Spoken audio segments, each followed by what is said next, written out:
Let's talk about it. Let's talk about it. It's been a minute. It's been a minute. How are you? Feeding my damn face. How are you? You know what? It's been a day. It's been a day, but I'm still here and you're still here, and that's all that matters, right? I'm gonna put the food down, even though it's against the law. My family put food down. Well, you know what? They won't hold it against you. I'm a little weird and talking to you on a new phone and stuff, so I'm like, Okay. crazy. You know what? It looks fantastic. It absolutely looks fantastic, and that's all that matters. Well, thank you. Appreciate it. Crazy week. How about you? You know what? Crazy. Every time I feel like we talk, which we talk in between, but every time we do a show, I feel like I want to say we've had a crazy week, and it just keeps getting crazier. But you know what? It could always be worse. I'm happy. I got lots of readings going, and lots of people calling me about paranormal activity. Had to do some cleansings. Had to offer some paranormal advice. So you know what? Life is good. There you go. There you go. Yeah. It's just been one thing after another. I no longer live in Tennessee. I heard. Congratulations in order, dear sir, and your wonderful lady, the other Thank half. you. Yes, Thank you. Better, congratulations. absolutely better half. Trust me, better half. So, for those of you that don't know, Sir Richard proposed to his lady, and so he is now an engaged man. He's officially off the market, ladies. There's not much I can do about it. He chose a great woman, so don't Except for come pray to me for Lori. complaining. Yeah, just pray for her. That would probably be a good thing. Right? She's got to put up with me. You know how that is. Right? Right, honey? Yeah, I'm getting a thumbs up on that one. So, yeah, we've had a couple of weeks. Guys, we apologize. Life interrupts. I had a passing of my brother almost a couple of weeks ago, and life interrupts. So it's been a whirlwind, and it was ironic to me is the topic for tonight's show. Yes. So, for those of you that don't know, unfortunately, my mother-in-law passed away a couple weeks ago, and so I experienced death, and Richard had experienced death, and we're both quite sad about it. It was something that was not necessarily expected on either end of the spectrum. Nonetheless, we've been working through it, and so we thought tonight's topic would be a perfect conversation, because how often do we actually get into this, Richard? How often we talk about paranormal investigating, we talk about spirits, but do we ever talk about death? We don't. We talk about the result thereof, right? We do talk about that, and we talk about the occurrences, we talk about the experiences because of, and we don't talk about the whole entire process. Well, we got a lot of hellos. We got to say hi to Stephanie, Jen, how you doing? Nikki, how's it going? Meg, how's it going? Mort, how are you? Brenda, how are you? Joanne, Penny, I need to get a freaking mirror. Chris, how's it going? Tara, good to see you. Judy, good to see you. Lorianne, good to see you. She was a previous guest on the show. Lori Perry, good to see you. Thank you, Lori. Appreciate it. Nadia, appreciate seeing you. Jamie, appreciate seeing you. And I think I had everybody that was here. I don't want to miss anybody. And Brandy. So there we are. How's it going, guys? So everybody, I'm just going to do a little recap for those of you that are just joining us for the first time. We multicast, which means that we are on different networks at the same time. I may not be able to see all your comments, but Richard can. So I'm not ignoring you. I have multiple screens going at once. If you see me looking down, I'm not off into the sunset. I'm actually trying to pay attention to comments. So another thing that we kind of want to recap on, as Richard mentions quite a bit, we really try to stick to the questions that have to do with our topic. We try to get all the questions answered, but please don't get frustrated if we cannot get to your comments, okay?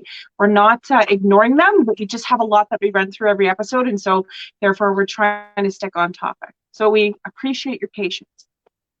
Hey, Alfred. Good to see you.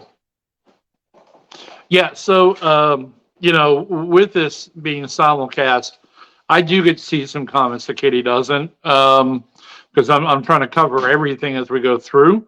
Thank you, Alfred. I appreciate that very much, my friend. Thank you, Lori, for the condolences as well. We appreciate that as well. Guys, it's good to be back. That much we will say. It is good to be back. It was a couple of weeks, and it wasn't great weeks, but they were weeks that we were away there. We missed you guys terribly. Tonight's show topic, we had talked about doing this topic when my brother passed, right? And at that point, you hadn't lost her. Had you already lost your mother-in-law? I had already lost her. Yeah, it was a week in You'd already between. lost her. We had lost Cheryl, and then it was like we had decided to take the week off. At that time, there was also the Super Bowl, I believe, was coming up, and then bada bing, bada boom. Unfortunately, we got the news of your brother. Yeah. So it's been a hellacious couple of weeks for us, but we're glad to be back. The topic, though, albeit somewhat sensitive, I know for both of us it's probably pretty sensitive, but it's still a topic that doesn't get covered very well. Not the end of it that we see in the field, which we do talk about. Nikki says really intense energy with all things happening in the Ukraine. I honestly feel there has been a global increase in activity. When there is energy, there will be energy. So that makes a lot of sense. And whatever the energy is will be repeated by the universe. So if it's negative energy being pushed in, negative energy is going to be drawn out. And that's the same way with everything. So I wouldn't doubt that at all. So I mean, for us, it's kind of one of those things where I think, sorry? I'm listening to you, baby. I'm saying hi to people. Oh, okay. Sorry. That's usually my thing. I'm sitting there, who's she talking to? But, honestly, with this subject here, there's a lot of questions about that. I get asked a lot from people that I've dealt with, and I'm sure you have too, Katie, that, they've got a loved one that's passing or a loved one that's, just sitting there on the brink, or maybe a loved one has just passed. And there's a lot of questions involved in that. When people find out who we are and what we do, is this kind of one of those things where they want to see if we're able to intercede on their behalf and see what we see what we do. The one thing I will tell you personally, I agree with you, Alfred. Katie is as beautiful as ever. That's my sister, and she looks good. But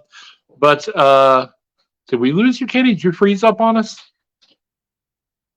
Yep, I think she froze up on us. There she is. We lost you there for a second. You went blank on me.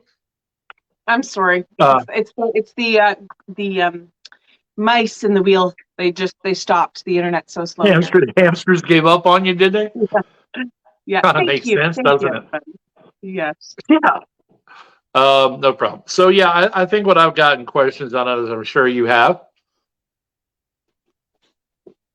from people is, because we're psychic mediums, can you see this, or can you see what's happening? Can you, and being that this is the original and the initial part of the death process, we as psychic mediums have to draw upon our experience, our guides, and to be able to give answers for that. The paranormal begins, quite honestly, in my experience, the metaphysical portion of death begins before the physical shell dies.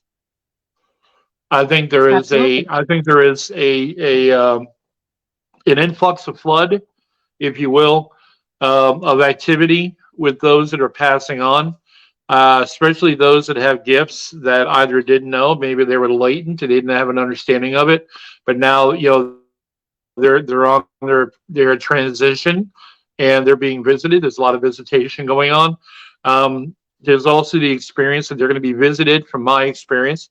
And I'd like to have you weigh in on this, Katie, if you don't mind. There's a lot of visitation from the person who's going to transition them. Because there is a transitional person most oftentimes, unless it's a sudden death and nobody knows and something's going on, it's a stage up. It's a stage up of a person who's transitioning. Cancer patients, for example. Somebody who's having a slower process than an instantaneous death. They're blessed to have, hey, Michelle, they're blessed to have a person coming in and transition them over. It gives them a level of comfort, gives them a level of guidance and peace, someone they can relate to. It makes the death process, in my experience, it makes the death process go a whole lot smoother and a whole lot more peaceful for the person who's about to become the decedent, right? So that's just part of the beginning of the process. What do you think about that, Katie?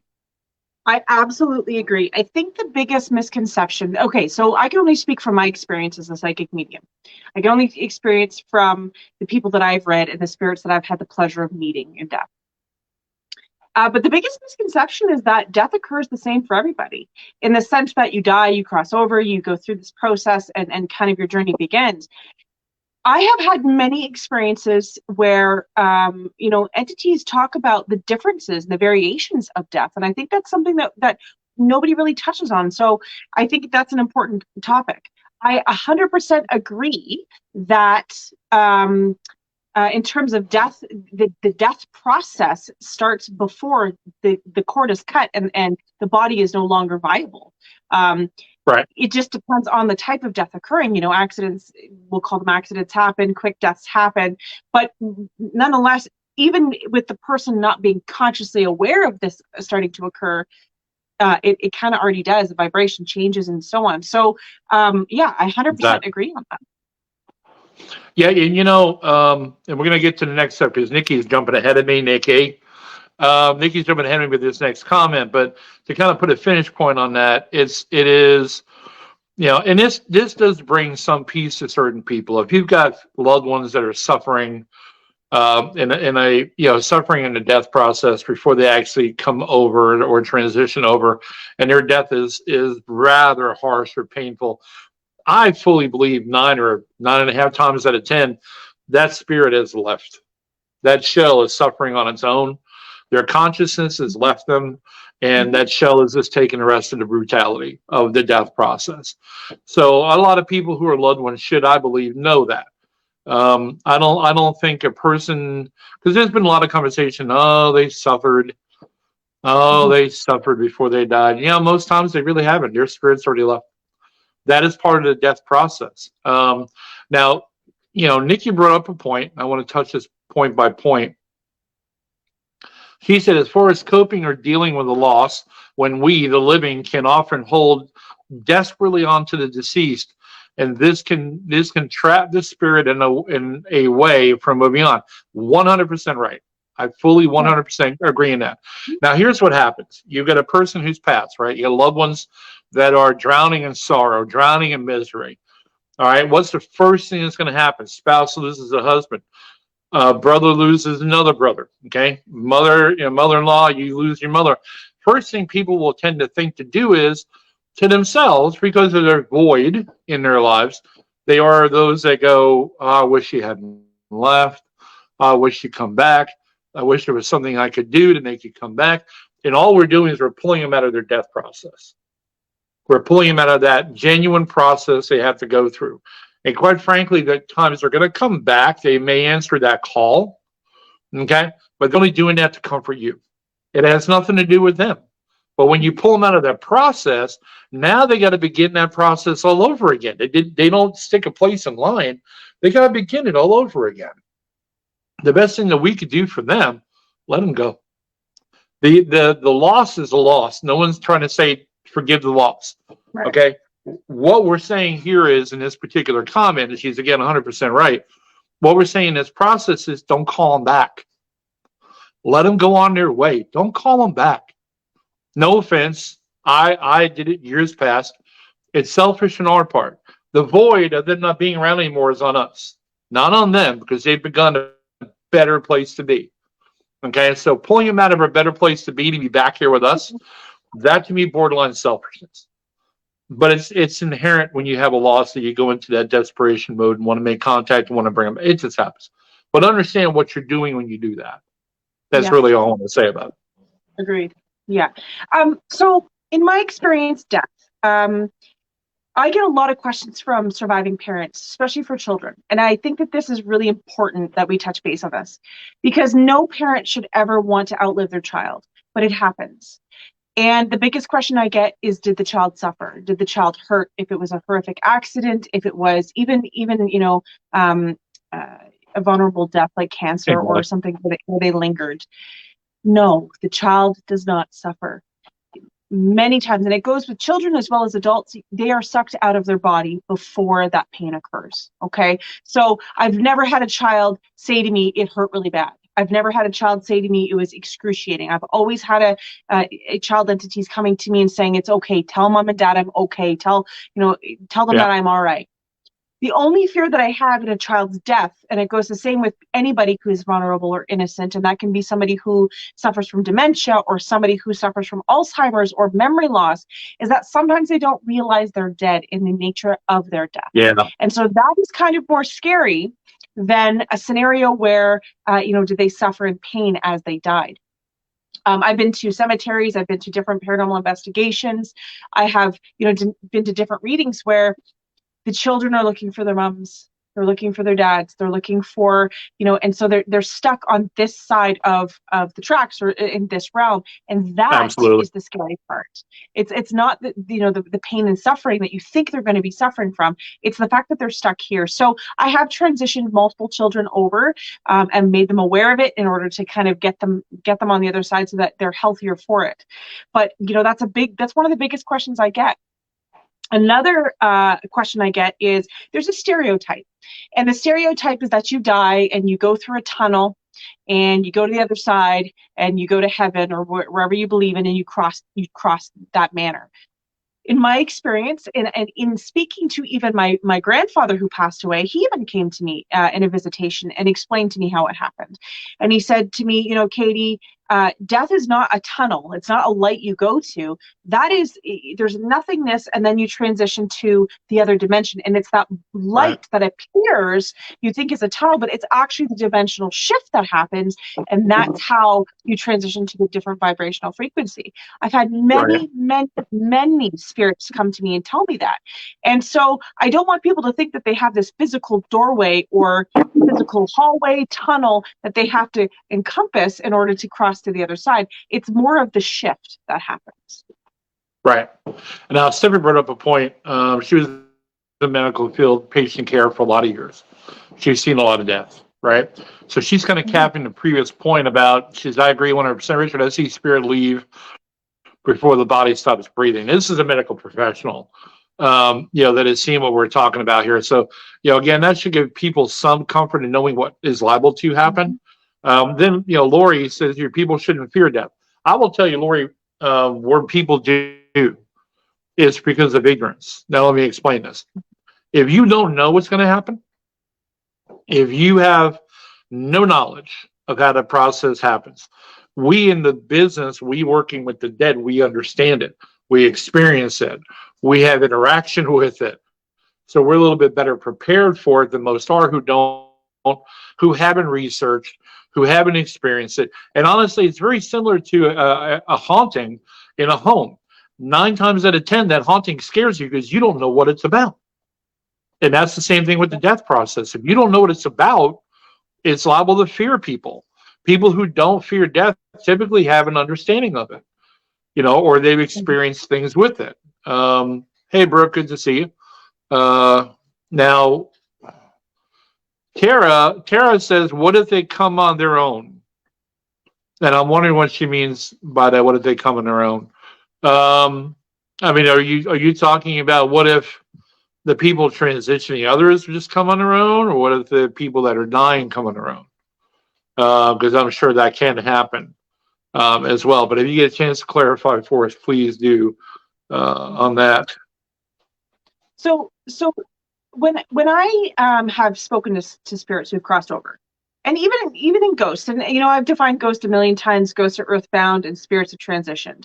But when I've gone into a session, even walking a house when we do an investigation, spirits have communicated to me many times that each death is different, in the sense that some spirits feel like they were sucked out of their body. Some spirits feel like they were basically fell out of their body. Some spirits feel like they were kind of fell or floated out of their body. It wasn't a quick transition. I know that when my grandfather died, I felt as if I was suspended in water. It was just kind of a, and a feeling of stasis almost. And so they've explained to me that sometimes it feels like you're getting on an iceberg and floating away. Sometimes it feels like you're getting in a boat and sailing away. Sometimes it feels like you're getting in a car. It's just a smooth transition over.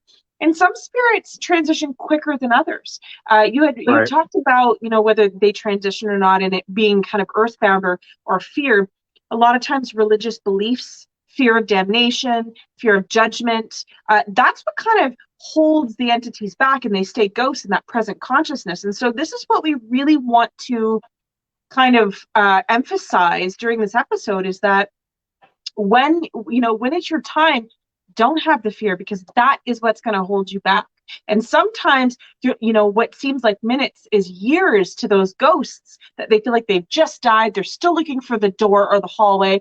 And really, it's been 50 years, because time is what we make on this side. So, as far as the transition, we can get into after death occurs, where you go and all of those things. But it's so important, guys, to try not to fear death. Right. Well, and then Brooke makes a comment. She said, "You're so incredible." Well, we thank you for that comment. But she said, "I recently lost my friend a bit ago." First of all, we're sorry for your loss. But there's a lot that goes with the death process that people just don't understand. That's why we're trying to get. That's the point we're trying to make tonight. We're trying to make it so it's a little bit clearer. Okay. Again, this is a personal experience that Katie and I just went through together, separately, of course, with different family members, but we just went through it, and we thought it was a necessity. We thought that this kind of information may help someone out there going through it, that you may be a paranormal investigator. You still need to understand this process too. I think this should be part of everyone's education, because when you're dealing with families, just being honest, when you're dealing with families, you got the heart to consider, not just the dead. So you've got to really be on point, be careful, be conscientious, just think it through, okay, and understand what they're dealing with. And a lot of times this information we're giving to you guys now, you may know it. It may be elementary for some, but for others, this may be crucial. This may be key. I think it's also Judy, really important for our paranormal investigators out there. Oh, yeah. And I'm going to get flack for this. But I'm just going to put it out there. Sometimes as paranormal investigators, myself included, I'm disclaimer, myself included, a long time ago, I treated it like it was a petting zoo. Okay. A lot of us treat it like it's a spectator sport, like we're going to witness, and have a show and a song and a dance. And really, it's important to kind of take into consideration and to be sensitive to the people who have passed away, right? Respect their space, respect what you're walking into, respect what kind of religion you're dealing with, if any, cultural backgrounds, all of those things, because they were living people once too. And it's important, when somebody dies, you still honor those in death. And it goes the same for anywhere you go. When you go into an investigation, it's not something where you shoot the floor and they dance for you, right? And honestly, I'll tell you, I've never had an experience to where if the entity in that building or that time frame, if they ever thought that they were having to put on a dog and pony show, they wouldn't do it. They won't do it. They're not there for that. That's not what they're there for. But you're right. Other people have put it on as if it was a petting zoo, as if it was something they're going out to just for the hell of it. Let's go have some fun. Let's go see what we can scare up. Let's see what happens when we talk to these people. There's a lot more involved. You have to understand the dead. Now, Judy brings up a family member saw that when our uncle walked into a room at a family get-together, she could see him floating about 2 feet off the floor. 2 weeks later, he passed away from a heart attack. Psychic visions like that are actually more common than you think. There are people that I know and love dearly that have psychic premonitions that really don't understand it, and they go, "Oh God," mediums. I've seen Katie do readings. I've done readings where you tell somebody something that's happened or going to happen, and Katie has explained several times that I've seen and I've had to as well. Doesn't mean right now. That could be a month from now. There's no time limit on when that happens, but get it right. If the energy stays the same, it's going to happen. Absolutely. You need to either change that energy or something. So, Yeah. And Judy, that is an absolutely wonderful comment, because when the death is coming, okay, when the death is near, you will often hear the elderly, or somebody saying that they've had visitations. Oh, Uncle Bobby came, and Uncle Bobby's been dead for 40 years. And you think, is this person hallucinating? Is this person out of their mind? Is this person mistaken? It's happening. They're preparing for that transitional period. The vibration is changing. The same goes with, even that 2-week time period. You may notice that the person is sleeping a lot more. You may notice that they're having funny occurrences. You may notice, you look back after the death, even if it was an accidental death, and you go, he kind of thought something was off, or he had a strange feeling about this, or that's because the transition is starting to occur back then. So, talking about somebody levitating, that could have very well been an out-of-body experience. That could have been a premonition. That could have been, there's a multitude of things that could have been happening, but that's when you see, the transition. And this is where the basis of a doppelganger comes from. And doppelganger is basically witnessing yourself, or you're seeing yourself. And they always say, when you witness yourself, it's not necessarily a good thing, right? When somebody has seen that evil doppelganger side of things. So, it just goes to show that, it occurs faster than we think. Well, Alfred brought up a point. He says, I've never feared death even as a kid. As a matter of fact, I look forward to it. And that is honestly, Alfred, because you're prepared. You're prepared. Mm-hmm. But there are so many people out there, brother, that are just not ready for it. They're not with it. And it's funny you bring up doppelgangers. I actually had a doppelganger effect on me, right? Yeah, I have too, but I want to hear the story. So we were at Old South Pittsburgh Hospital. We were there as a team just investigating. And I had a crew of people there. My entire team was there. And we had a trailer downstairs because it was in July. We had a trailer. Yeah, it was a trailer, and it was in July. So we had a trailer there with a generator going for air conditioning for the crew, the staff, the whole bit. And I had said, the crew said, we're going to go to the third floor. I'm like, you know what, guys, go ahead and go without me. I'm going to go down to the trailer and keep one of the investigators' husband's company and just say hey and hang out for a minute, try to cool off a little bit. So I went downstairs to the trailer. They went upstairs to the third floor. I get a call on the radio. Well, you coming upstairs or what? What? Coming in? Yeah, we heard you coming up the stairs, and we said, hey, Rich, is that you? And it said, yeah, it's me. And it sounded just like you. And then it continued up the stairs, and then you just never showed up. And we asked, Rich, where are you? And you said, I'm on the stairs. And it sounded just like you. Now, they never saw it, but the audio was like my voice. I'm like, I'm down here in the trailer, guys. Sorry. So that there's a funny experience with that. I don't want to hear yours, but I want to bring this up so people can look for the episode. Josh Gates, great guy. I love his shows. He did a show where he went to Chernobyl. Mm-hmm. And, they had to don the whole protective suit, the whole thing, the whole mug. When they were getting themselves ready, there was a school where a lot of kids had died because of how suddenly everything happened. There's a lot of children that died in that school during the rupture. And he was outside with his crew filming the show, and they panned to the right at the school windows, and there was a figure in the window on thermal. So they went to go turn a regular camera to it, and they went off air. Came back after commercial. John's just talking about the scariest thing that ever happened. They showed a clip of just the thermal image of somebody sitting in a window. Come to find out later, when I had talked to him, he said the doppelganger was of him. Holy. And they didn't want to put it on air. Yeah, they didn't want to put it on air. Because again, you talked about the alignment of the supposed what happens to you when you see your own doppelganger. Mm-hmm. You die. Typically you die. So he didn't want to have that on air. But that actually happened. So what was your doppelganger story? Very similar. We were at a local haunt, and I had split the team up into 2 sections, and we were kind of doing a bit of a kind of trial and error to see what we could pick up on and doing some debunking. And I had walked down the hill, and my voice was picked up on the top of the hill. And the same thing occurred actually with another investigator of mine. The same thing. We heard her voice, clear as a bell. We heard the voice, and it had said something to the effect like calling us, and I mean, they thought for sure it was me, and we thought for sure it was April. And it seemed to occur kind of relatively in a short period of time.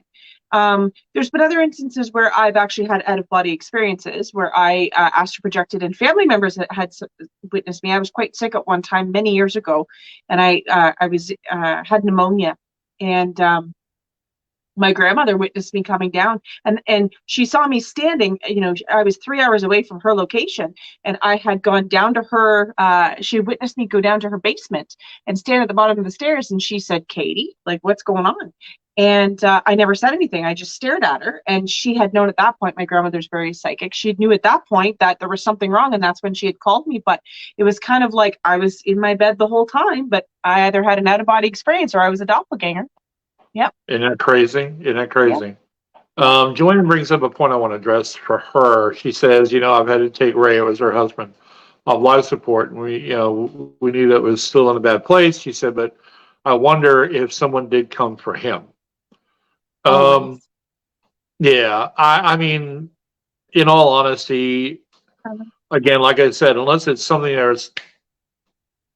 they don't have time to at that point, right? Mm-hmm. And that's typically when most of the dead don't realize they're dead, is when it was such a sudden impact, you know, in ending their life, right? But I fully believe, as Katie's agreeing with me as well in this, but yeah, I would say someone did. Can't exactly tell you who, but based on experiences, someone did. And you need to take that to heart, because I will tell you, frankly, based on what I know of you, young lady, that he is in a better place than you are health-wise. We're going to have to talk at some point, girly girl, just letting you know. But yeah, no, I would fully believe that someone came to get him. Now, I will tell you, there have been instances where decedents, loved ones, have hung around and come back because family member has health or medical issues. You know, their job is to, you know, be as a guide for that, and they'll hang around for that until you get it resolved. Mm-hmm. So that isn't an issue where you called them back. It's an issue where they have a job. Okay, their job is to worry about your health or your well-being or something like that. Or then there are times that guides will come back and take on a job of being a person in your life, just to kind of help you with decision making, you know. But with my experience, yes, there is a huge, smaller percent than you want to figure of those that don't have someone transition them over. So I would take that to heart as good news. I should really kind of explain death a little bit and how I see it, how my experiences of dealing with spirits. I've been told many times that we all have multiple exit points. So spirits, you know, I don't want to call it a choice, but they have exit points at which that you can leave.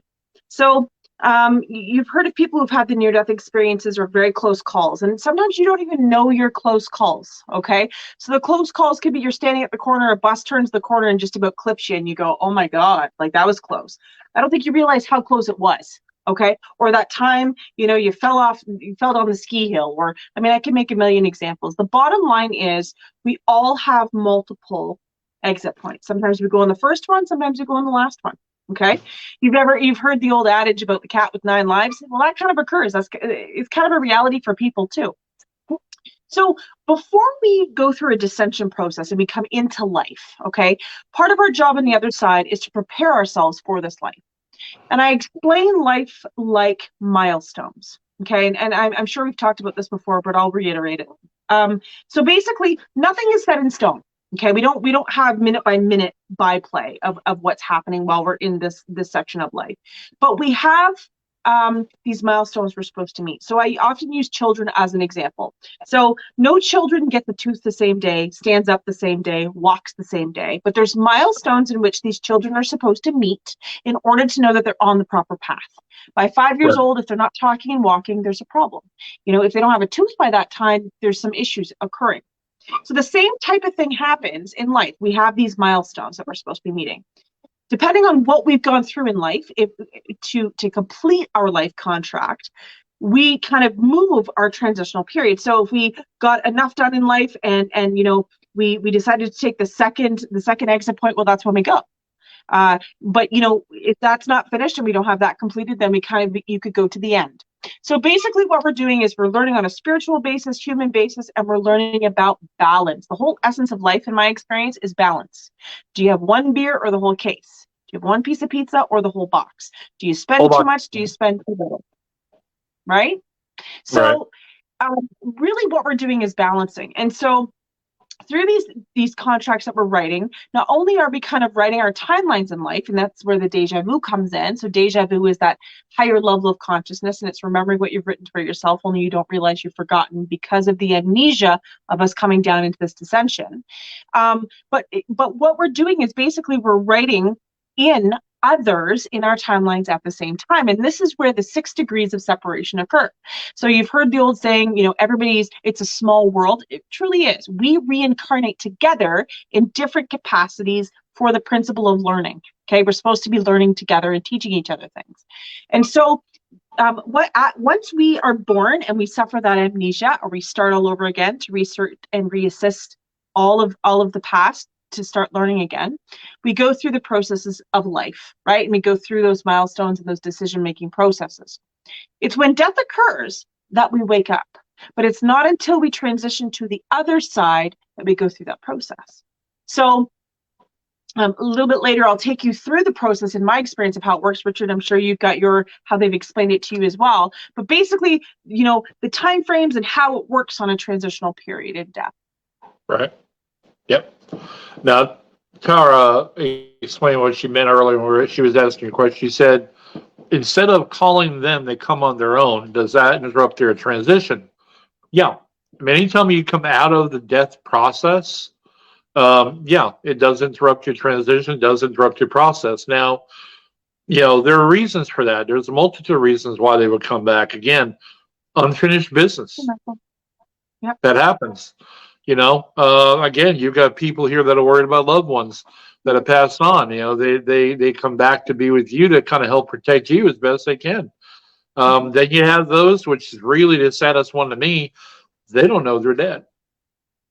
Right. They don't. That to me is probably the hardest exchange in communication I have ever had to have with a spirit. Because that basically is taking a person's ideal of the fact that they think they're alive and going, oh, by the way, you're not alive, you're dead. I've actually literally have got EVPs where I made a conversation with somebody as an EVP question about why do you stay here? How was it when you passed on? That kind of thing. And I got a response one time of a lady that went, I'm dead. Yeah, and then now you got to back up. Now you got to backtrack a little bit. You got to handle that with kid gloves. You don't want to damage that spirit. And that's possible, believe it or not, to damage the spirit. You don't want to damage the spirit. You just want to kind of help them understand. You basically have to do a eulogy. You basically have to perform a service to kind of help them transition themselves to that point where they're walking to the light. But it happens more than you think. I've dealt with a lot of cases and a lot of investigations where the dead just didn't know they were. You know, sudden death happens that way. You know, that's a big one when they don't realize they're dead, when it's a sudden death. You know, they just have not prepared themselves mentally. And that's the biggest problem. Preparation, I found with death, preparation is usually the biggest form of confusion. You know, they're not prepared. They don't understand what just happened. You know, it's a what the hell moment when they finally realize what's going on. And that's the part you have to really consider. And again, you really have to look at what's going on, and you do have to make decisions. You just can't. I find it irresponsible to come across a spirit that is at that point of being unsure of what happened or unaware that they're dead and just leave them on the side like that. No, if you're considering yourself to be a professional in this business, you better start nosediving into the books, start getting on Google, and you better educate yourself on how to handle the dead. That's part of your job. Not just get the yeehaw moments, not just get the oh shit moments. It is to get out there and respect the dead and help them come across to their own terms and help them understand what's going on. Because I actually had one conversation one time with a gentleman that had passed on in the 40s. And I asked them, because it's a rarity that they will ever talk, if ever, about what it is on the other side, what it's like. They really don't. So rare. Yeah, you can ask them a million times, and in 999,000 times they're going to tell you, I don't know. Or they won't say anything at all. Okay, but I had this gentleman who said to me when I said, what is it like for you on the other side? Now, I was careful about how I asked it, because I said, what is it like for you? So that's an individual experience. He's not trying to give away the whole lot. He's not trying to turn the card, the card hand over. And he said to me, it's like being drugged. He said, somewhat confusing. It's a little hazy. I don't really know what's going on. And it's harder to comprehend. And I'm like, holy crap. That would be scary. To be vulnerable like that. And then, you have some idiot stick in a corner going, hey, spirit, talk to me or else. You got what? Right. What? So, yeah, again, this goes right back to everything I've ever said, as well as Katie respected it. And that's the last I want to say about it. All right, so Brooke said, Katie gave us a group reading once, and it was amazing. Her and my mom pulled my leg once and said we had things under our house. I died laughing because she's incredible. Yes, Katie is incredible. Thank you. Yeah. Thank you. And Alfred said, this is a great show, folks. Thank you, Alfred. We appreciate it. I'm glad. We do appreciate that, brother. We've got so many comments. Thank you so much, guys, for tuning in. I really want to kind of touch base too on the natural balance of death. And people kind of don't realize that there has to be a balance in death. I'll tell you a fast story. I live locally on a river, on actually the Ottawa River. And it's a rather long river, okay? It's huge. Not necessarily wide, but long. And there was a local pilot that accidentally, unfortunately, due to mechanical error, I don't know what occurred, but nonetheless, the plane went down. And he lived. He survived. He absolutely survived the crash, which was incredible, but it went into the water. So a few days later, they were trying to recover the plane out of the water, and a military professionally trained diver who was hired to get the plane out along with the other members unfortunately drowned. And it was a fluke accident. And I'm a firm believer, that's just one scenario, but I'm a firm believer that sometimes the natural balance of death has to occur, because that one pilot was spared. There was more that this person had to do in life. That diver that was kind of maybe farther along in his spiritual journey was had to transition over. And so you see certain instances where we feel like life is not necessarily fair. Why did it have to happen to that person, or why did it occur the way it occurred? Right. And that's because of the natural balance of life. Everything we do is balanced, and it's not fair. It's morbid. It sucks, but that's the way life goes. You're right. It is. It absolutely is. What was that old adage? Nobody ever said life is going to be fair. Right. Just surprising at times, but never promised it to be fair. Now, Crystal Bowie, first of all, welcome to the show. I don't think we've ever seen you before, so welcome to the show. She says, hi, Richard and Katie. What are your thoughts on near-death experiences? I call them NDEs. I had one 5 years ago. I actually was able to come out of my body. I was above it. I could hear every conversation the doctors were having. I could hear the conversation the nurses were having. I knew what the golf game was. I knew which one was looking for what kind of car. And then when I came out of it in recovery, they were a little shocked for me to be able to explain their little personal experiences and their conversations with them.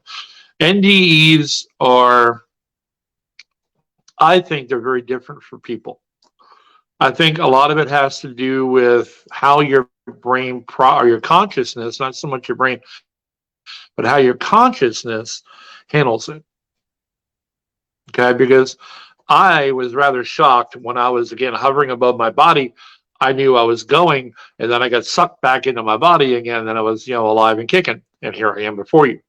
Sometimes I still look like I'm dying, but it's this age. Felt But like it. the thing of it is, what's that? I said sometimes I felt like it. Oh, God, there are days I'm like, yeah, I'm old. But near-death experiences. I'll tell you what does happen at a personal experience. I want to get your take on this. Weigh in, Katie, on this because I want to weigh in on this part of it as a psychic medium with all the other things that go with that. Because folks, it's never really, oh, you're a psychic or you're a medium or you're a psychic medium. You know what? I'm a psychic medium clairaudient. There's a I lot of tell things people go I'm down a on this. Marge. But anyway, yeah, yeah, yeah. I'm a Heinz 57 variety. So what I have found is that after my near-death experience, my abilities heightened. Yes. They became a lot more obvious, a lot more unwrapped itself to me. I could never do remote viewings before then. Now I can.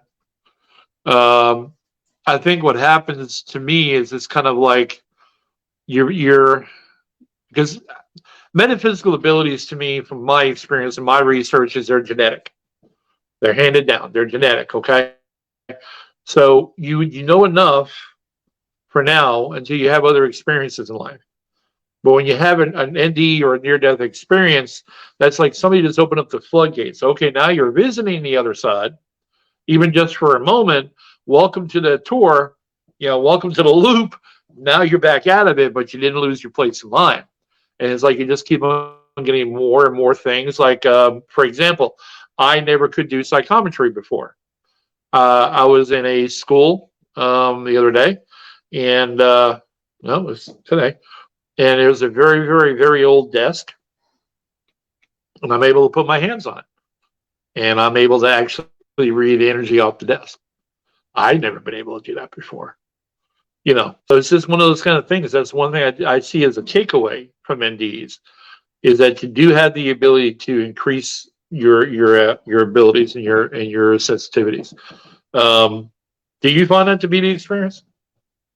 So I don't ever recollect an NDE for myself. I have had abilities ever since I was born. It's just kind of a normality for me. I don't know life without it. I have spoken to many people who have had near-death experiences, and to be honest with you, a lot of them suffer. A lot of people suffer after near-death experiences because I'm going to call it pettiness, and I certainly don't mean it on a normal basis, but to them, they don't see life the same anymore. There's certain things they don't care about as much. There's certain things that are not as, judged. There's certain things, and sometimes they suffer because that vanity aspect of life is still there for so many, and they don't suffer from it. So it's hard to relate to people. There's people like you that, had abilities before and were able to metabolize that. And so even though it made your abilities better, you still, you knew what you were kind of getting into when you came out of that NDE. A lot of people don't. I think that basically it gives you a little test. Now, I'm a believer that everything happens for a reason. I don't believe in coincidence. I'm somebody that believes in synchronicities, and I feel like we are brought together for certain things. There's certain people in life that we have been reincarnated together, whether it's a kindred spirit, whether it's a twin flame, whether it's another family member or friend, but we've been brought into this life, and we're supposed to be learning and teaching each other things. In terms of the two people that need to do a podcast, right? Right. Exactly. As far as the near-death experience, did it occur because it was an exit point for you, or was it a wake-up call for you? I'm not saying you specifically, Richard. I'm saying people who have these near-death experiences. Was that part of your timeline in order to bring you forward to kind of give you the shake-up? Maybe was it to give you the confidence, or was it so that you don't take things for granted? Why did you have those things? Sometimes it comes down to not even you. I often tell people there's a whole world involved in a birth and a death. Okay, so it's not just the family mourning, it's not just, the doctors that worked on these people, but it comes down to the paramedics, the mechanics that worked on the ambulance, the people who paved the roads, the people who, painted the lines, the people who made the stoplights. There's a whole world involved in these births and deaths. And so sometimes even the NDEs, it comes back to that. It's really what's around you and not even about you. Right. No, you're right. Lori Ann says a lot of times the naturally transitioning person often knows when their death is coming. They may start talking about it even the day before. Now let me touch on that. You're right. First off, you're right. My experience shows that you're 100% right, and I would agree with it completely. Now let me tell you where this sucks for a psychic medium in a lot of ways, and I can't say that every psychic medium works the same. When my brother went into the hospital, one of the first things I did after I talked to Lori is I said to her, he's not going to make it out. I don't see that happening. I see him dying. He made it through surgery. And I questioned myself, right? I said, well, hopefully I'm wrong about this one. That feeling never left me. So the one thing I will tell you that kind of makes this tough is when you are a psychic medium and you know this is going to happen. And you can't tell your family this. They're going to think you're living with it. You're living with that. And that's not easy to do. Okay. But it's the same thing. When you have people that know they're going to pass, they may not know exactly when it's coming. But they do know. I fully believe that. And again, when you're a psychic medium and that sucks too. Just putting it out there. That sucks too. But yeah, I fully believe that people who are passing know pretty much when it's going to happen. You can see that person stop eating as a family member. You can see them stop eating, stop drinking, sleeping more often. That's their body saying, "I'm tired." And they know that they can feel this. And a lot of the times when a person passes, it's been my experience that a family member that they want to do a visitation with, that'll happen rather rapidly after death.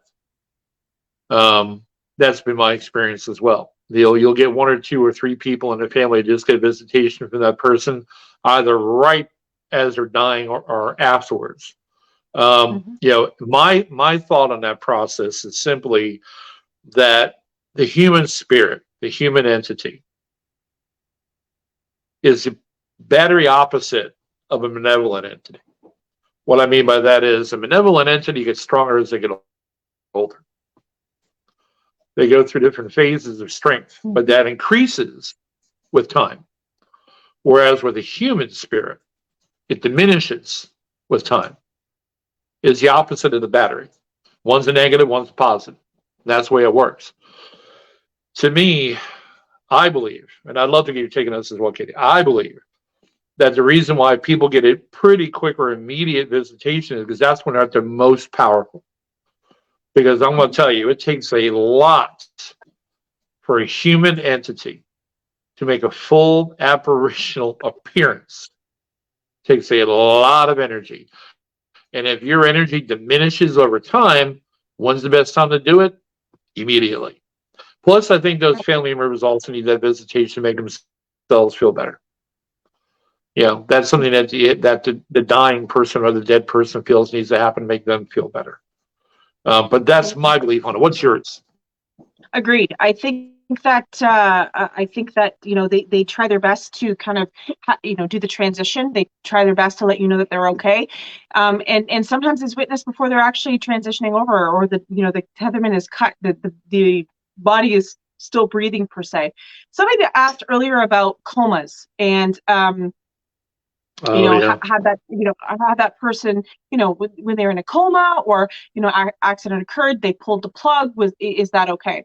Absolutely. 9 times out of 10, they've already transitioned out of their body. Yeah. So think of a vehicle, think of a car. It can idle without a driver, right? It's still turned on, it's still there, but it can't drive away. And a lot of times that's what occurs. That person's already transitioned out. And, I'm not going to say every instance, because it's not every instance, but a lot of them are. Somebody also had asked about suicide. I think that's a really good subject to kind of touch base on quickly. I mean, we could do a whole episode on suicide, but to put people's minds at ease, no, you don't go to hell. No, you don't go to purgatory. I'm not trying to offend anybody who has certain religious beliefs, but I have spoken to many spirits. No. What does occur is that you do go to a different place. I'm not going to say it's not heaven or it's not the other side, but it's more of a rehab. In other words, you have to go to a place where you have to realize what you did was a Accounting. selfish human act. Okay, suicide's a selfish human act. And I'm not talking about those who had assisted suicide at the end of life. That is different. We're talking about somebody who couldn't handle life anymore and decided to go and hang themselves or to shoot themselves. And I don't want to get graphic. I'm using an example, but that is a human emotion. Okay. And so basically what they have to realize when they transition over is, number one, it's confusing. Number two, 9 times out of 10, they feel guilt in what they did, because after they've done the deed, immediately that euphoric feeling is gone and they're going, oh God, what did I do? And so the rehab has to work through that process. The vibrational frequency is different. So they go to this place where they learn that basically, I'm going to call it failed grade. Okay, so as we reincarnate, we're graduating in grades. And sometimes we have to go through the grade a couple times in order to get to the next level. Exactly. When you take your own life in that manner, you fail the grade. Essentially, you got to come back and do it again, and not in the identical sense or the same life over again like Groundhog Day, but basically you have to learn these learning lessons again. And so you take that transition, you do the rehab process, and then you kind of get integrated back onto the other side with everybody else. You do see your loved ones. You do, eventually. It's not as if you never see them again. I don't like it to be thought of as a sin. But nonetheless, you go through that process, and then you start to, get ready for your soul contracts to come back on Earth and reincarnate again. So, it's not a bad thing that you go to this place, but you have to. It takes a little bit more learning in order to be prepared to come back into this life. No, fully agree. As a man who has stood in the pulpit of a church as a minister. I stood in the pulpit of a church as a minister nearly 8 years.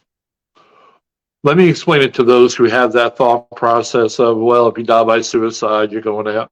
Let me tell you what God says about it in His Word. Not to get preachy, but I'm going to just give it to you. Maybe it doesn't make you feel a little better about it. God says the only sin that is unforgivable is rejection of Him. Other than that, as the book says, every knee will bow, every knee will bend, every head will bow. So just take that into it, okay? So I agree completely with what Katie said. So it's a lower vibrational change. Everything goes that direction. You have to make an accounting for it. You do have to repair where you're at, and then as she said, it gets almost like a renewed cycle as a student who failed the grade. Nikki brought up something I found very interesting as well. I'm still so amazed at how cats and dogs and other pets seem to just know when a person's about to pass, and then respond to the spirits after they've passed. We had that exact event after my brother tragically passed in 2002. Again, personally, sorry about your loss. Secondly, here's the thing. Animals have such a tremendous energy connection to the humans. Okay, and I know it's hard for dogs to, say dogs can understand English. It's not really English, it's the inflection of your words. But what I will tell you is there's such an emotional energy connection to the human that they can feel the energy change. That's why dogs are trained to be able to tell you when you're about to have an epileptic seizure. When things are about to occur because your energy changes. The dogs are very sensitive. The cats are too. Dogs are being trained for it. So, when you have an animal that can sense change. I had a dog, just kind of give you an example, that the flu ran through my family probably about 7 years ago. And we had a newer dog, a newer puppy. It was a lab pit bull mix. That dog, for each person who got sick, and of course that's kind of like the gift that keeps on giving, right? So one of us had it first and the other one had it next, and down the line. And every time a person was sick and laying on the couch, that dog never left that couch, had to be fed and watered at the couch, and had to be picked up under protest to be put outside to do his business. He did not. And what I found he was doing was he was absorbing the sickness. He was absorbing it on himself. That is what the animal felt was his job, because again, the energy connection to the owner or owners is extraordinary with animals. Extraordinary, especially with dogs. I mean, again, they are the only animal that you can be an absolute craphead to, and they're going to unconditionally still love you, much to their chagrin. They're still going to love you. So, yeah, I mean, I agree with that completely. That's a sorry about the noise. Hey, Robin, how's it going? But yeah, that's this kind of thing. So let's talk about, we talked about the process of death that can occur. So process of death is different for everybody. It also is a different timeline. So sometimes death can occur quickly, and sometimes you have to wait in line and wait your turn. So people will come to me and say, like, I don't understand. My, grandma lingered for a week. She didn't eat for a week. She laid in bed. How come she lasted so long? Why couldn't she transition? There's a few reasons for that. One, it could be her own inhibitions. She was afraid to transition. It could be that there was a long lineup that day. And I know it sounds silly, but when we transition over, somebody always comes for you. You never die alone, ever do you die alone. Okay, somebody always comes for you. And that's another big question people have. I didn't get there. I found the person passed away. I couldn't be there when he died. Couldn't make it to the hospital. You never die alone.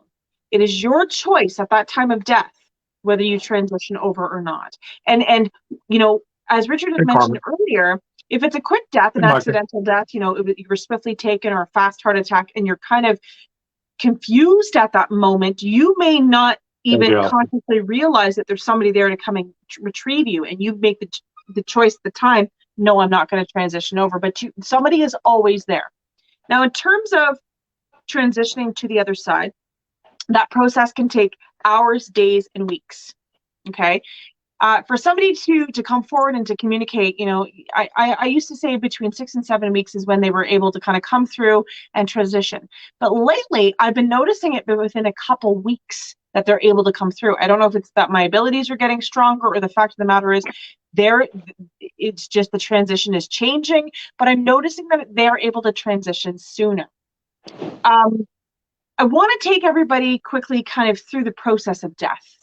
And to put it into perspective, the easiest, I'm sure we've all had the dream where we're in a mall, we're in a train station, we're in an airplane terminal, but we're with a group of people in a strange public domain. That is usually you transitioning to the other side. Now, what we don't kind of talk about, and we should, is that we have out-of-body experiences at least 3 to 5 times a month. We just don't realize we're doing it. But we'll have these dreams where we're transitioned over, and we're either looking for somebody with a group of people, or we're seeing loved ones that have passed away in this public area. The same thing goes when you transition and you die. My father had a very dear friend that passed away that I actually assisted in his transition, and I took him to this place because he was fearful at the time in life to transition, and I helped him. And basically, we were standing in line, and he looked fantastic. Unfortunately, his death was not a good one, but in death, when I met him at the train terminal, he looked fantastic, and he was picking up his ticket to transition over. And so sometimes it feels like, again, you're floating, you're falling, you're sucked out of your body, or you're dropping, those types of things. But you go to this place, you transition over, and it's at that point that your guides and other spirits that are doing their job in death help you to transition over. Once you get your ticket, we'll call it, and you've transitioned, you go to a place where you're judged. Okay. And I want to make it really clear. It's not necessarily God judging you. It's you judging you. You are awake at this point. You're seeing your life flash before your eyes. You're witnessing your whole life, which seems like a lifetime, but there's no time on the other side. So it's happening quickly. And it is at that point that you judge all the things you should have done, shouldn't have done, could have did, and didn't do. Okay. Right. And it's at that point that self-assessment, you kind of realize where you're headed on your spiritual journey, whether there's what lessons you need to learn again, what lessons you need to move on to. From there, you move into a classroom, and you're preparing that soul contract we talked about earlier. This process can last weeks. Okay. That doesn't mean that weeks until you transition back into this life, but that process of getting reorientated, leaving some of your physical inhibitions that you had in this past life away, washing we'll call it the metaphorical dirt away from that life to prepare yourself for the next incarnation. we also get a bus pass. We also get a free pass, which means we get to visit our loved ones, and we get to visit destinations that we always wanted to go to. Okay, so there was a question earlier that they talked about, what about people who just walked in and died? What about, you see these entities that just show up, there's apparitions that just show up.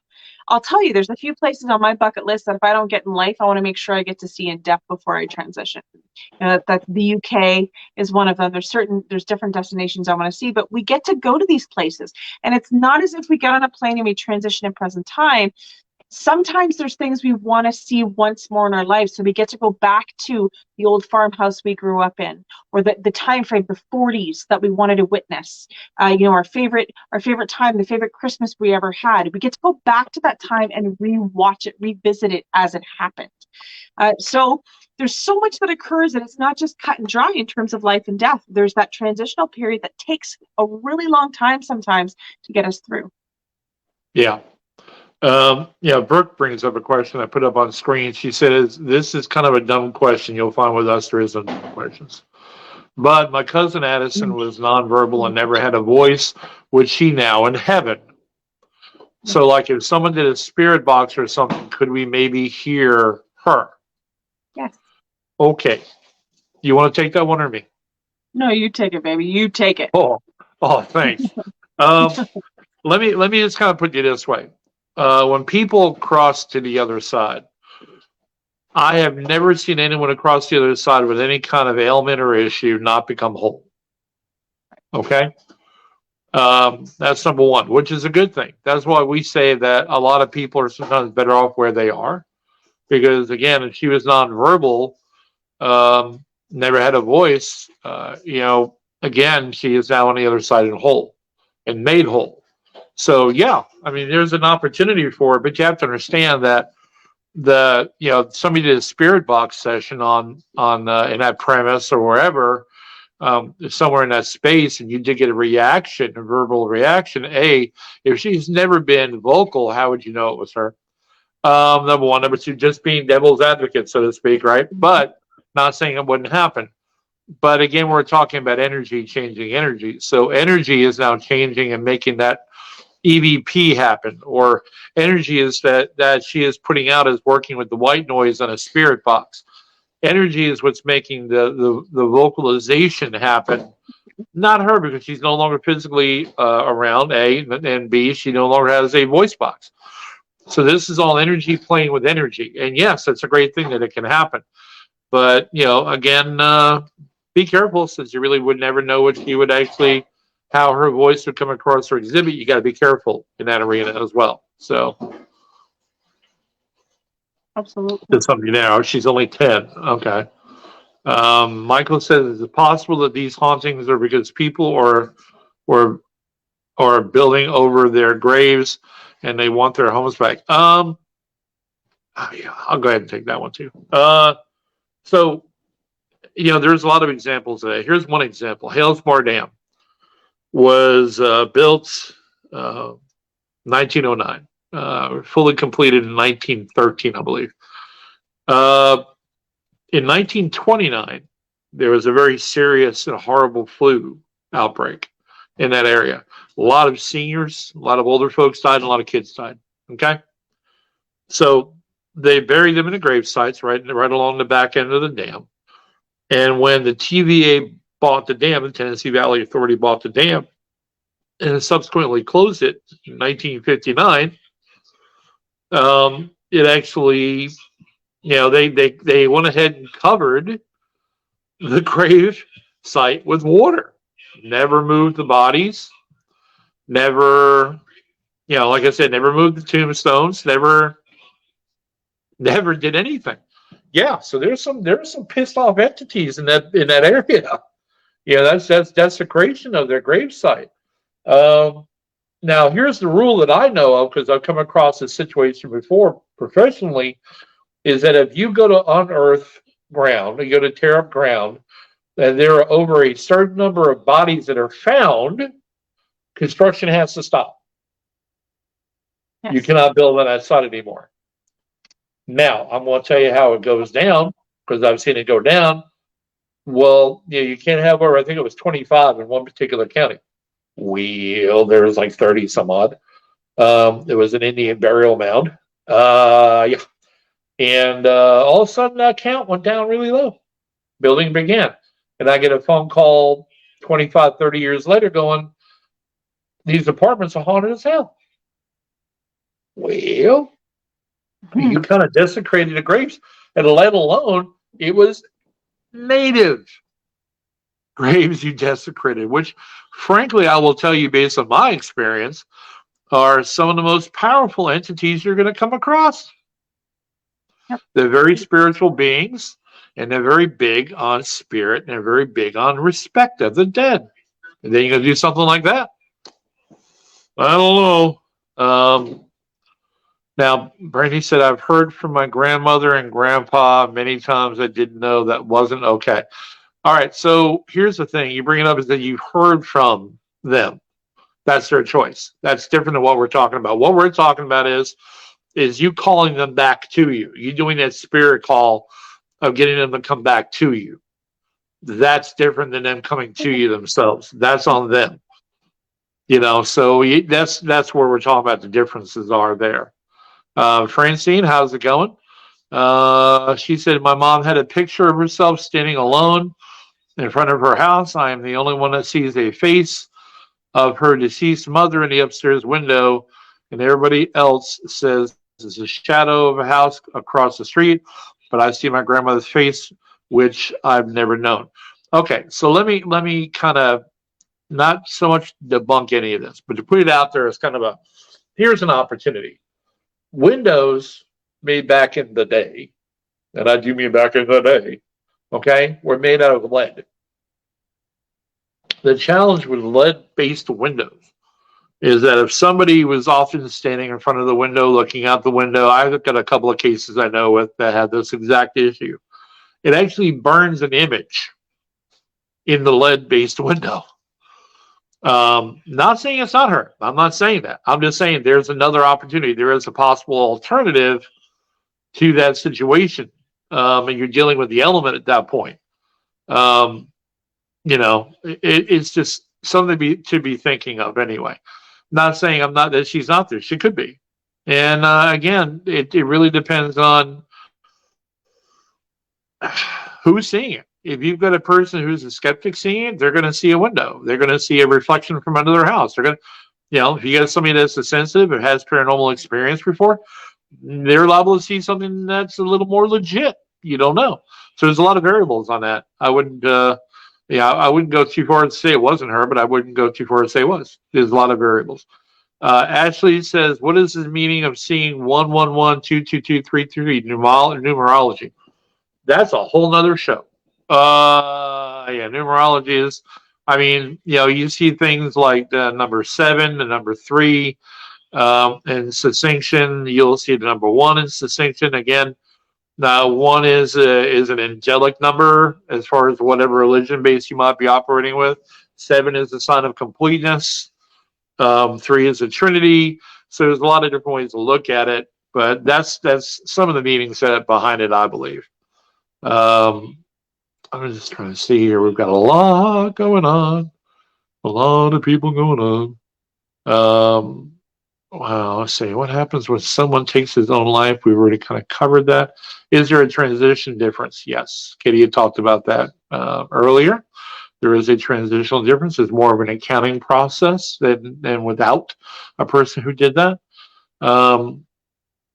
Okay, so Nikki says, I feel being able to help any spirit transition in a smooth manner is such a privilege and should never be taken lightly or abused. Absolutely. You do have to be careful if you're trying to do that in a location that is, for rent as a haunted location or an active location. You might want to get the permission to do so before you do that. I made that mistake one time, and I didn't care about the consequences. I went ahead and crossed a little girl over. But again, this is their property, and I would definitely obtain permission first. All right, so Jen asked the question. I'll let you take this one since I've been kind of selfish on the other two.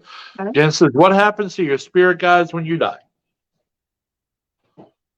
So spirit guides. So let's touch base on spirit guides. Spirit guides are people who are done reincarnating. Spirit guides are people like you and I that have gone through the life process. They're done reincarnating, and now they help us on the other side. Okay, different from angels. But basically, we have several guides that we go through our whole life. So not every guide stays with us from birth to death. Okay, some of us, they're supposed to be there through the youth process, the young adult process, the elderly process, and so on. That being said, they move on to the next person. Okay, they're helping with the other person. They're helping that life process. So they don't disappear once you've died, but they move on to the next kind of soul contract that they're supposed to be assisting with. Okay, we've all heard about the children with the imaginary friends, or the imaginary adult that's with these children, and that's very usually that is very much the guide helping us in going through that stuff. That doesn't mean that they're always with you. The next biggest question I get is grandma my guide? Is grandma my guardian angel? Angels have never been human. Angels are not, they're not your grandmother. They're not your dead sister. They're not your best friend. Those people do come and they stick around, and they come through us. They come through the process and try to guide us. They're not guides either, but they do come to help us. Now, I want to make something clear. When you die, you are not you anymore. Okay? I am Katie. I'm Katie in this life. When I die and I transition over and I become a spirit, I am no longer Katie anymore. I still have the essence of Katie. I still have the life as Katie, but I'm not Katie anymore. I was only born in this name, in this body, for this life. When you transition over to the other side, you have that waking up feeling. You have that, and you remember the essence of all these things.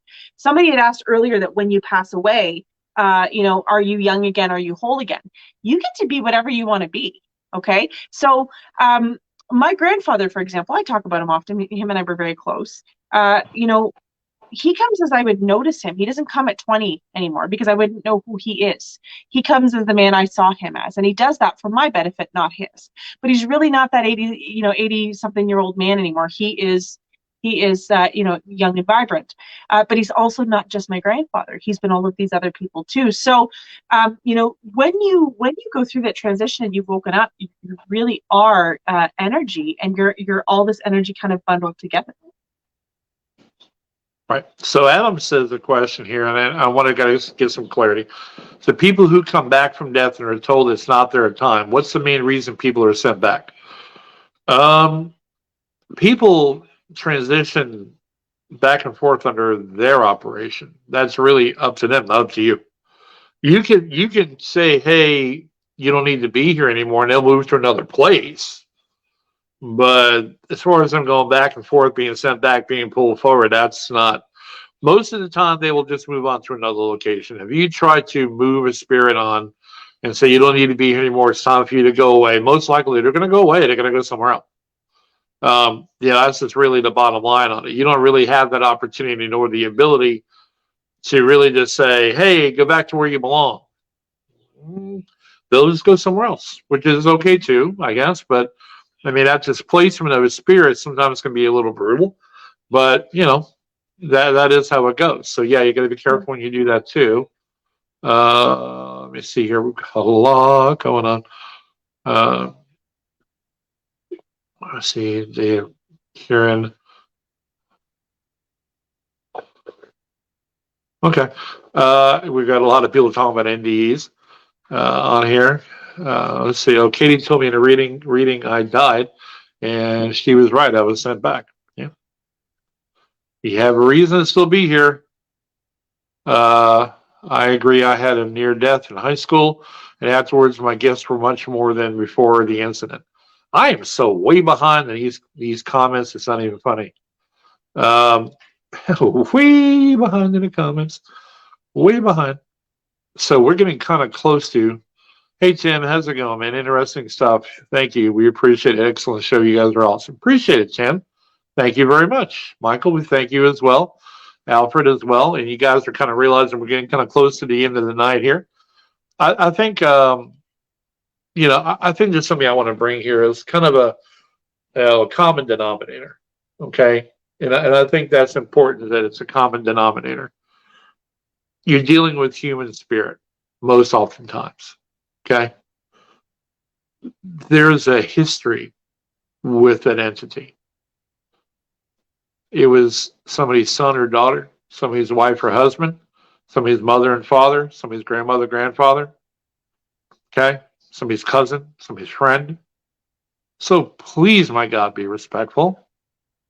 You know, I mean, I don't know at what process you investigate. Even if you don't investigate, just understand one thing. Everything is going to come with respect.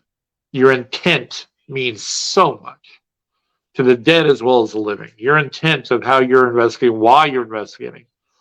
Okay, there are one or two people out there now. When you get a recent celebrity death, the first thing they say they're going to do is reach out to them on the other side with an ITC device. Sometimes you Really? can confuse that process. Sometimes you can trying to get in touch with somebody through their transitional Thank you, period can Lord. sometimes make it worse for people. So, people want to run to that Okay. psychic, or I've had people, my husband died a week ago. I need to get in contact with him. You're actually slowing his process down. Let him go through the transition. He will come to you when it's possible for him to come to you. A lot of people say to me, well, I haven't heard anything. Why? Why can't I get out? He hasn't given me a sign. I've begged him for a sign. That's because you're too emotionally distraught and have a window up. He can't get through. He or she can't get through that window. You have to work through your grieving process in order for them to make the contact. There's certain scenarios. My mother-in-law was able to come through to both my children in dreams 2 separate times, was able to come through, explain death to them, explain how much she loved them, explain that it was her time to go, and walked away and left them both very upset in a good way. Both my children woke up at different times saying they were they're psychic like their mother. But understand it, have a different kind of understanding to it. But they were both shocked that she still could come through. And that was a week after she had passed away. That's a lot of love. That's a lot of strength. And that's a lot of emotion for her to come to them. But her grandkids meant everything to her. And so, Right. I'm proud that she was able to do that. And I'm thankful for that. But that doesn't happen every day. Sometimes it takes weeks. Yeah, it does. It really does, and every opportunity is different, and every ability to have that opportunity happens is different. One of the final comments I want to bring up is Chris Madrid said, "I don't feel like I'm a psychic or anything, even close, but I do dream of people dying, and when it comes true, it's shocking because I don't see myself with abilities." All right, so just for let me the go ahead record, and Chris is sensitive. He doesn't give himself enough credit, but he is. yeah, you just said the words right out of my mouth. So here's the thing: you Thanks couldn't for the have mug, that by kind the of way, vision. Chris. Look at this. What's that? That was a birthday gift from Chris. It Oh, says, cool. "Crazy doesn't run in my family, it gallops," and it's got a horse on it. So I'm giving a There shout you out go. to my New Mexico friend. There you go. Yeah, I mean, you would not have the ability to see anybody or interact with the dead if you didn't have abilities. Right? And 68% of everyone in the world has got some kind of latent ability that they just either don't understand, don't know how to manage. We've talked about this time and time again. There's a lot of it out there that people just don't get. Of course, a lot of it back in the day, those kind of things were shunned by a lot of people back in the day. Of course, now everything is a lot more easily received. Um, you just have to kind of bide your time through it. And I've talked about it time and time again, as well as Katie has. Don't look to try to help anybody. Try to learn how to manage what you got and try to learn how to protect yourself. Protection of oneself with abilities is the most important thing you could ever learn. Absolutely the most important thing you could ever learn. And that's that again, like I said, along with this conversation, I think it's kind of a prequel to the investigation, right? This is what happens to get you to a point where you're doing that investigation at that home where people don't understand who's there. They might think it's Uncle Jacob, they might think it's grandma. You don't know, but you need to know how you're dealing with this, and you need to know more about it before you get involved in it. If you just want to go to a location that's known to be, active, doesn't have any family ties to it, go ahead, go knock yourself out. When you're doing a residential, though, understand there's a lot of emotional energy involved in all of this, and we just need to be a little more understanding of it, a little more sensitive to it. But what is going on with you, Kitty? Anything at all you want to talk to anybody about? Anything you want to announce? No, honestly, I got nothing going on. You got nothing. We're still Corona in it, man. We're Still still,